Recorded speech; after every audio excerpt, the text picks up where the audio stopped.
everyone! Yay, it's already February and days are getting longer. Just a quick reminder about our photo contest. It's the cardinal family, but it's not just a northern cardinal that belongs to that family. There are plenty of really beautiful birds in that family, like painted buntings and indigo buntings and rose-breasted grosbeaks and scarlet tanagers and just a few more. Please visit Cornell's website All About Birds to check out which birds are in this family.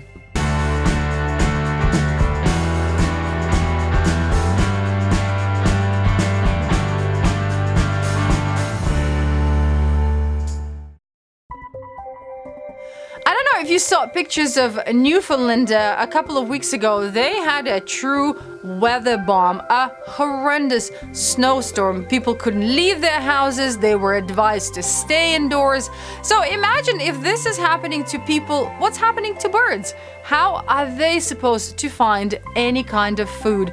And that's what was happening in Newfoundland. People who filled their feeders before the storm saw all sorts of birds after the storm because they couldn't find anything else. So this is what I wanted to remind you on this episode. Please check the weather, and if you're expecting a storm, whether it's a windstorm or a rainstorm or a snowstorm, fill your feeders because birds will come in search of food. And if you live in the north and your feeders freeze or get covered in snow, make sure to shake them so the birds can access the food.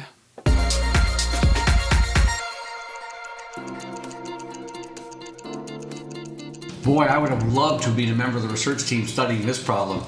On an uninhabited island called Mullion Island, about a kilometre off the Cornish coast of England, conservationists have discovered thousands upon thousands of brightly coloured rubber bands lying on the ground. From where did they originate and how did they get there? Well, it turns out that they have been carried there in the stomachs of blackback and herring gulls, and they're regurgitated in their pellets. The gulls are scooping them up in their beaks while doing what gulls do, foraging for worms in agricultural fields on the mainland. The tan, yellow, and green rubber bands have been discarded for various reasons by workers who use them to tie together bunches of cut flowers grown on horticultural farmland. In short, the gulls have mistaken the elastic bands for worms.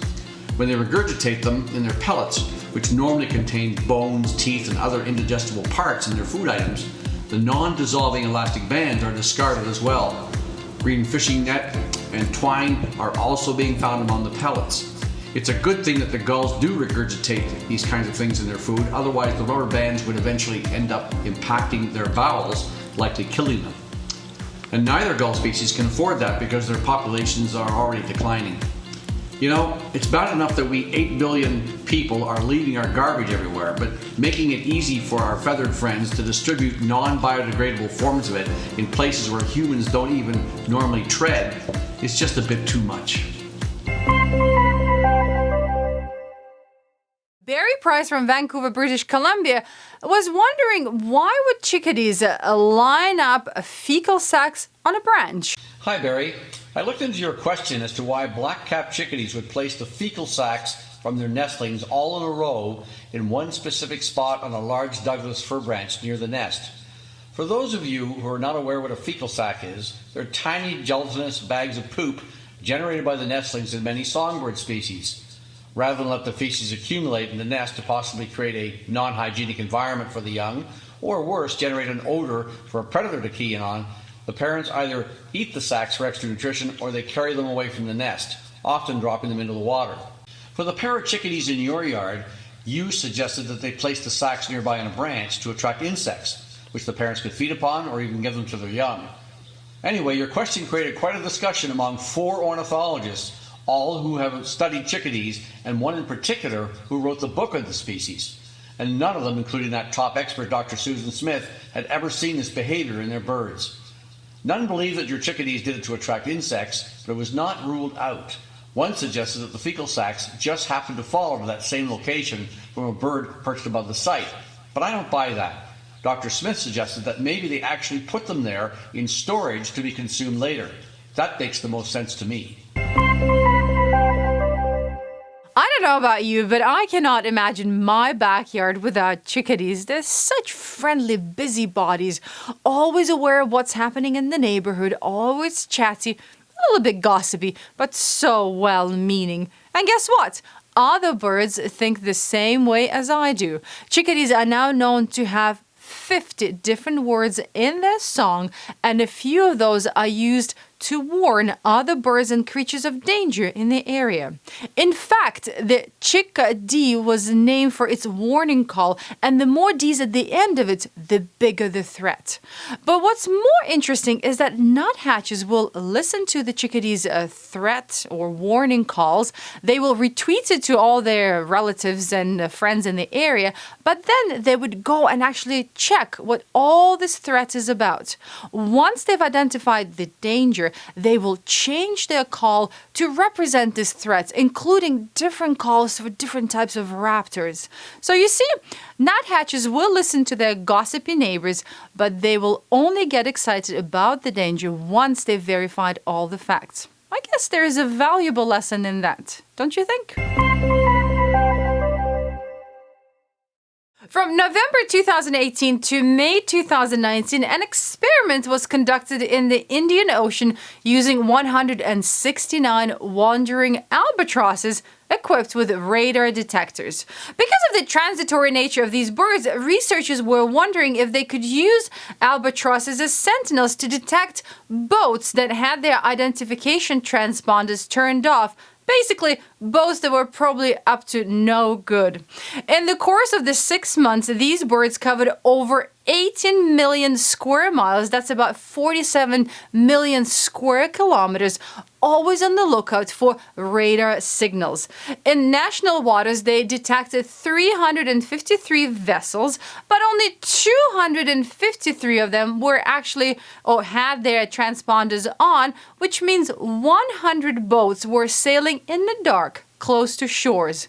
And then in international waters, the percentage of these stealth boats was even higher.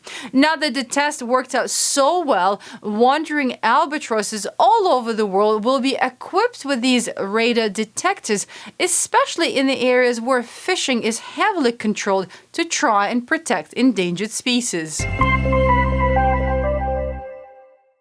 Where do you think this bird is from?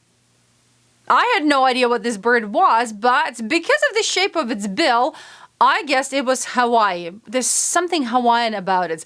So this is a Maui parrotbill. This bird was considered extinct in the first half of the 20th century to the point where it lost its Hawaiian name. Then it was rediscovered, but it's still critically endangered. Maui parrotbills live until they're about 16 years old. They find one mate and they stay with the mate for the rest of their life. But they're kind of slow to breed, having just one chick once a year, once in 2 years. And then that chick takes its time to mature, staying with the parents until it's about a year. So anyway, there are only about 300 of these birds left in the wild because of the habitat lost and invasive species destroying their nests. So now researchers and U.S. Fish and Wildlife have to make a decision where to start a captive breeding program to try and save these birds. There was a program going on the island of Maui, but unfortunately, 10 out of 13 birds died because of the mosquito-borne avian malaria. So now, probably in the next week or so, a decision has to be made whether the breeding program stays on the island or if these birds are going to be taken to the continental U.S., bred there, and then brought back to the island. Hopefully, we'll be able to follow up later. Well, goodbye for now. Again, don't forget to keep your bird feeders filled, especially if you're expecting a big storm in your area. Take care, everyone.